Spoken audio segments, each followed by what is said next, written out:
Hindi ako bratinela o spoiled brat. Ang budget ng Pilipinas ay hawak lang ng 2 tao. Magandang araw po, Madam Vice President. Una sa lahat, nagpapasalamat po kami sa pagkakataon na binigyan niyo po sa amin at makapagtanong po sa inyo. Pero bago po ang lahat, ma'am, ano po ba ang dahilan at nabigyan niyo po kami ng pagkakataon na magpaunlak po kayo ng interview? Maraming salamat sa pagkakataon na ibinigay sa akin ngayong araw na ito.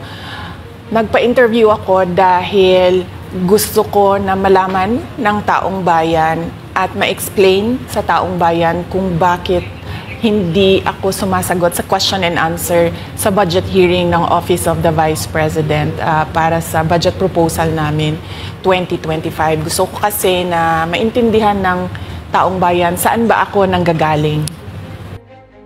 Madam Vice President, sa mga nakaraang linggo po, naging laman ng balita ang naganap na hearing sa House of Representatives po para sa 2025 OVP budget.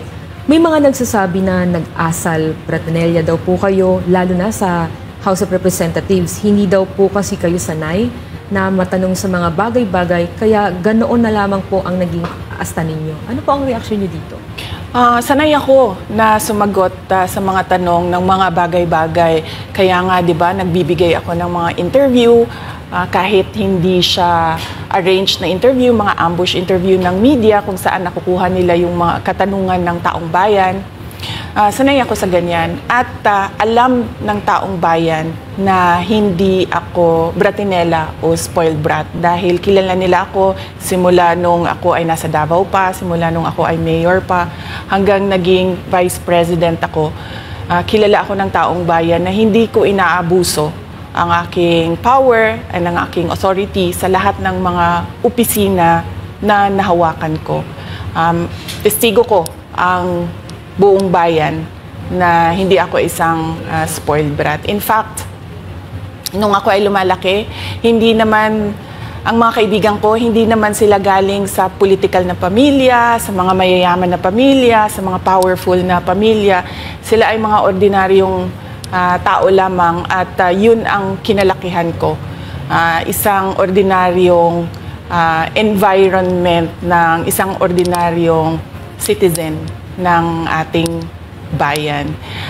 Sa palagay ko, hindi lang sanay ang iilan na mga miyembro ng House of Representatives na hindi nila makuha yung gusto nila at gusto nilang marinig na sagot. At hindi sanay yung mga iilan na mga representatives natin na sinasagot sila sa kanilang mga patutsada. Kaya sa tingin ko, isa din itong parang atake din nila na parang, oh, bratinela yan. Kahit na sumagot naman ako, hindi nga lang sa gusto nila. Kaugnay dyan, Madam Vice President, dito sa budget hearing, naniniwala po ba kayo na may kapangyarihan talaga ang Kongreso na busisiin ang budget po ng bawat ahensya ng gobyerno? Siyempre, oo. Nakalagay yan sa ating saligang batas na ang Kongreso natin ang merong power of the purse. Kaya nga, di ba, merong mga budget hearings at merong pagpasa ng budget mula sa House of Representatives at sa Senado natin, sa Kongreso natin. Kinikilala natin yan. Kaya nga, di ba, pumunta tayo doon sa Senate hearing, pumunta tayo doon sa House of Representatives na hearing dahil nagpresenta tayo ng budget. Ang ginawa ko lang ay sinabi ko, i-forgo namin yung question and answer na parte ng budget hearing. Pero kaugnay po dyan, Madam Vice President, hindi po ba dapat malaman din ng taong bayan para sa ang pondo ng OVP? At saan po gagamitin itong panukala po for 2025? Yes. Napakahalaga sa akin na malaman ng taong bayan ang Office of the Vice President budget proposal.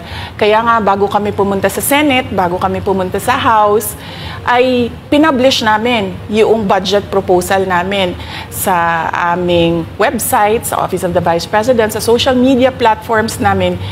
Ginawa namin siyang madaling intindihin ng taong bayan kung saan papunta yung budget proposal ng Office of the Vice President.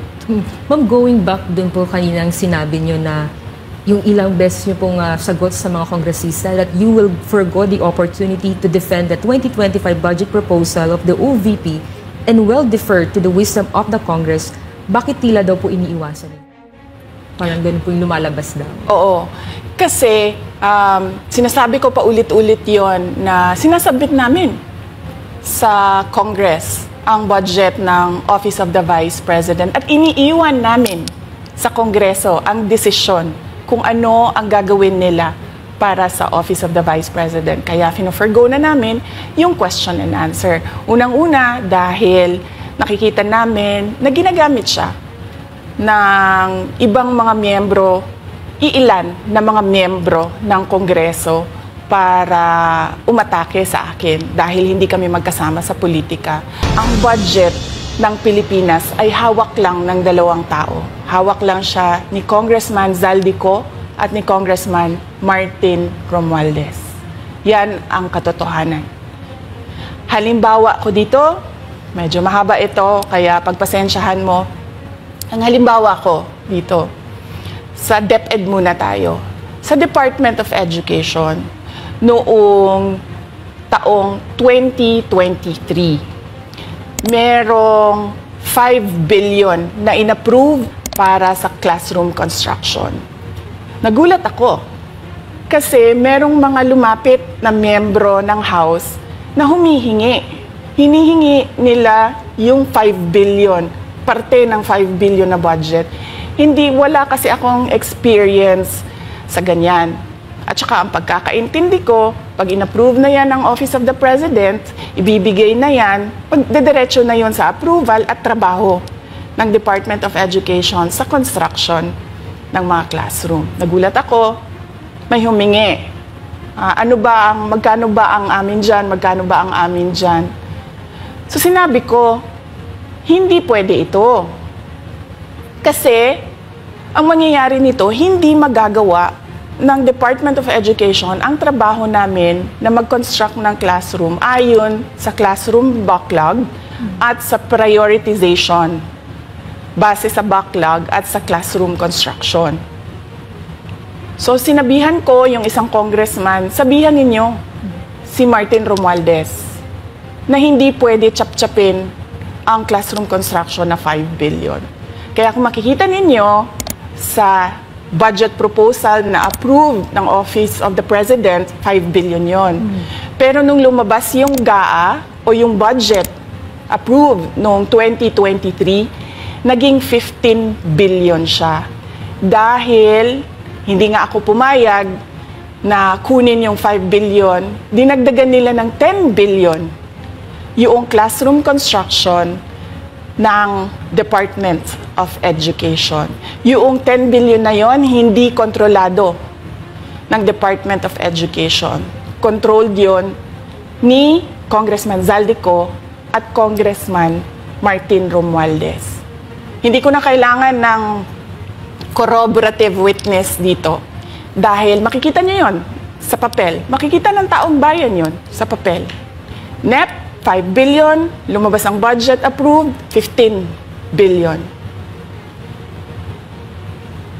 So maiintindihan niyo, 'di ba? Bakit pa tayo magbo-budget hearing para sa Office of the Vice President? 2 tao lang naman ang nasusunod sa budget ng bayan natin.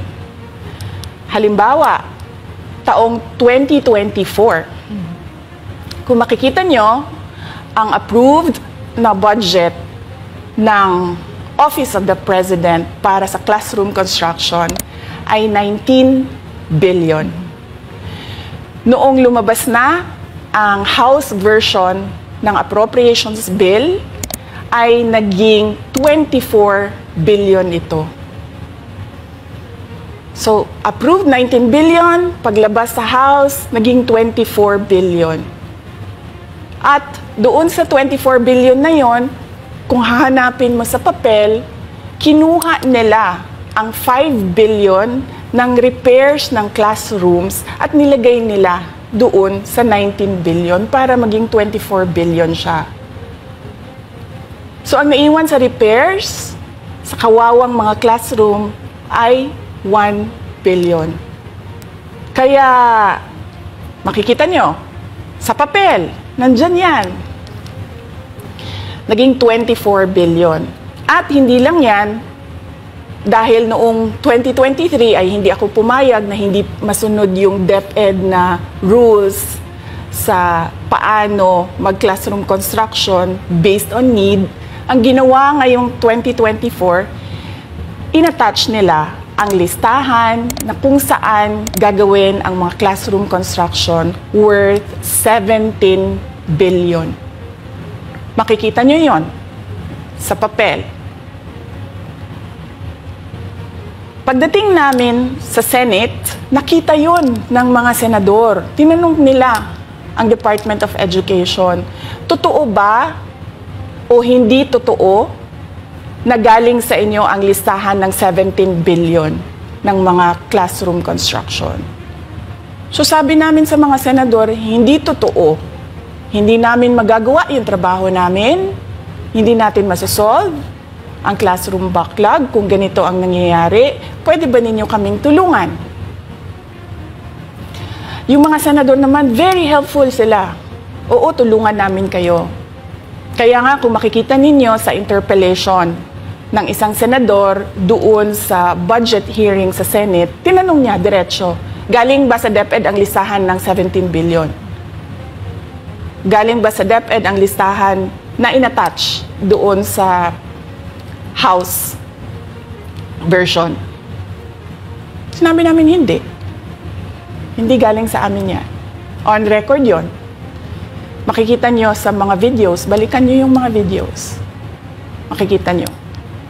Yes, my concern, Madam Chair, Mr. President, under the GAB, I observed that there was an increase in the budget for the construction of new classrooms from 19.6 billion to 24.6 billion.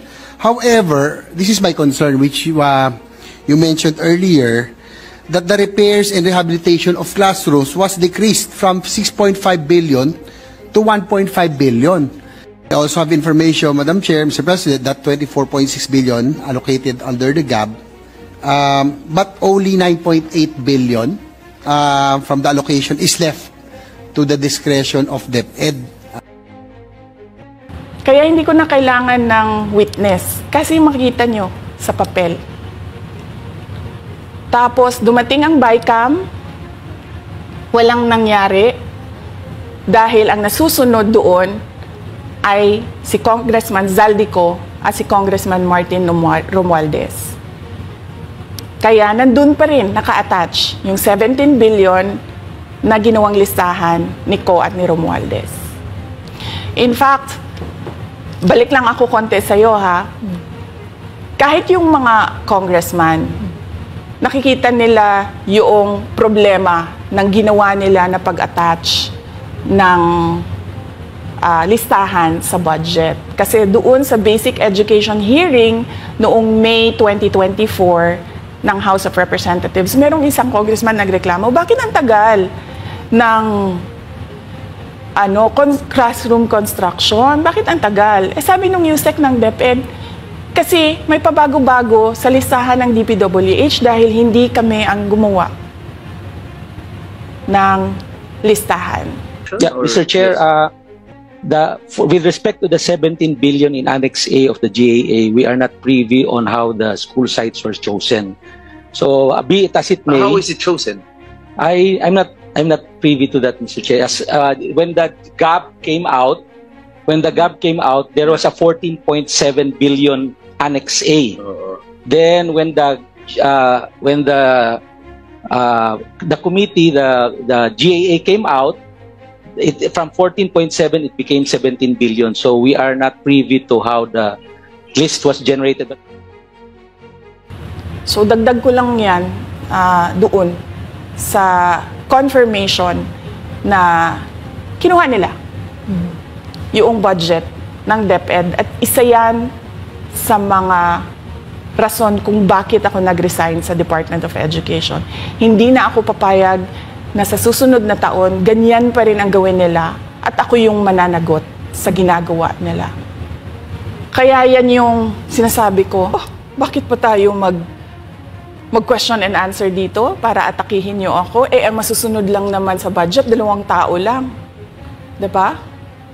Ang susunod nun na halimbawa ko ay yung budget ng Office of the Vice President.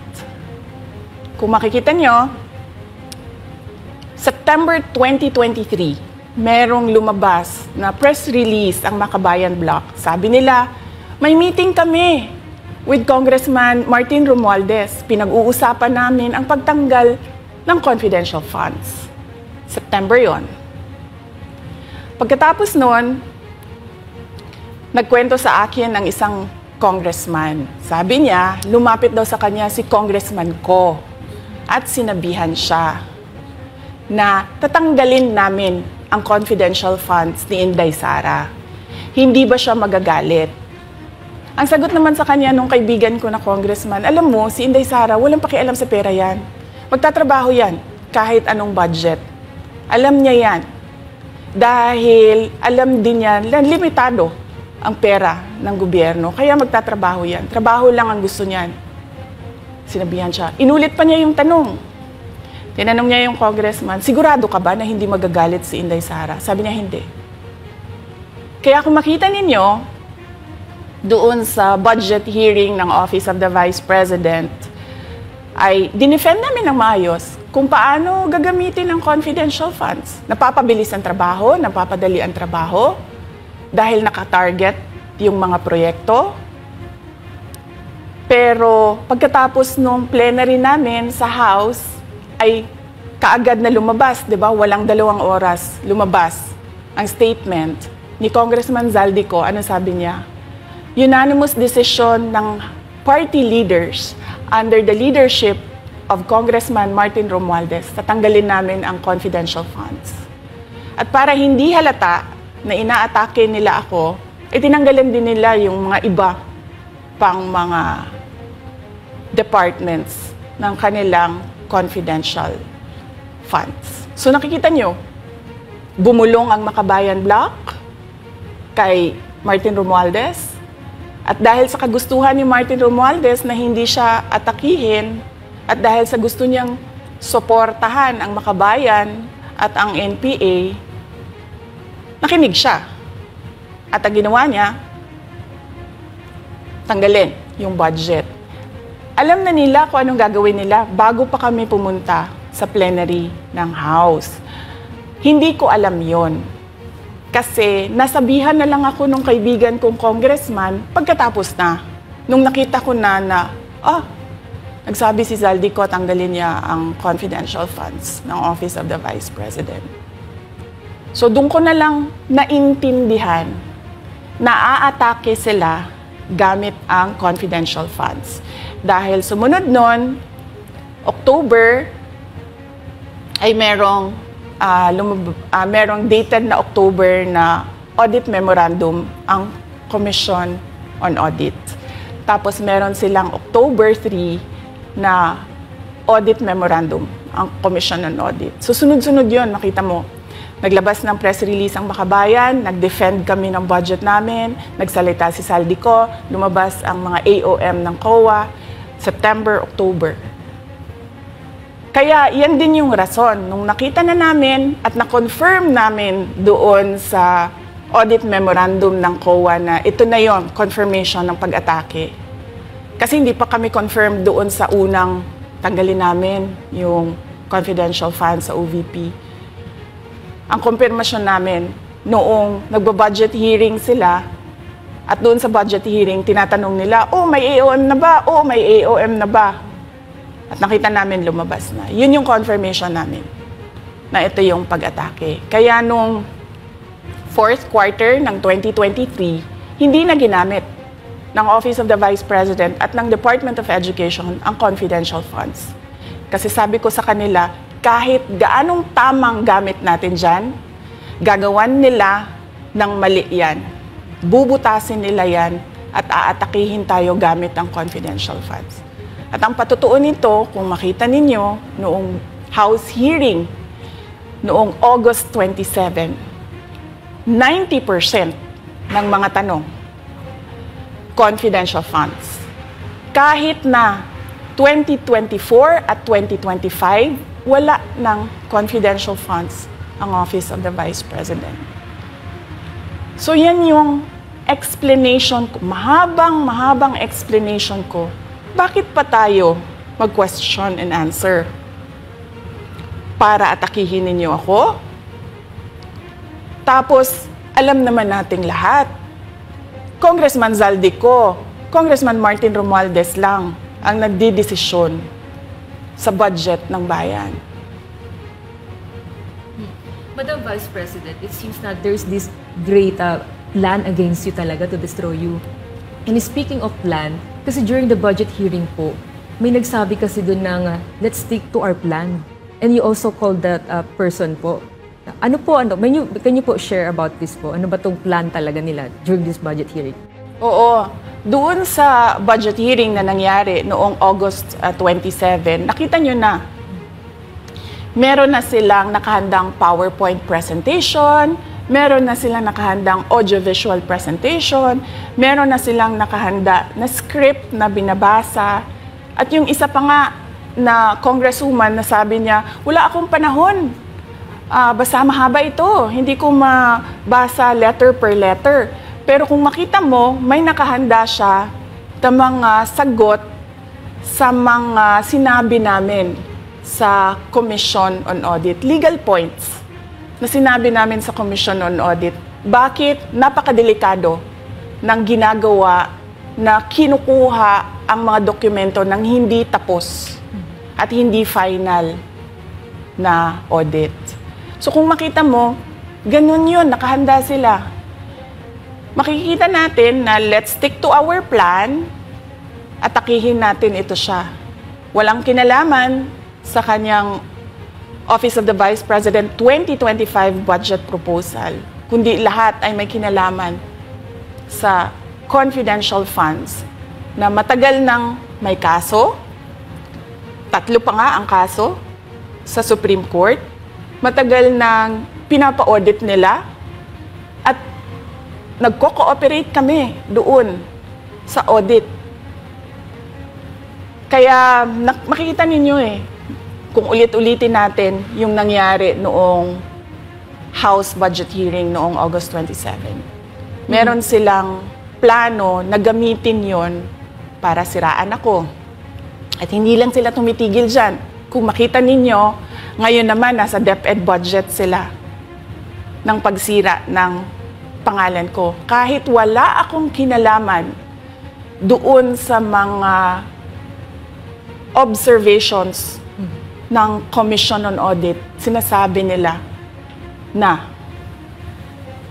kasalanan ni Inday Sara yan.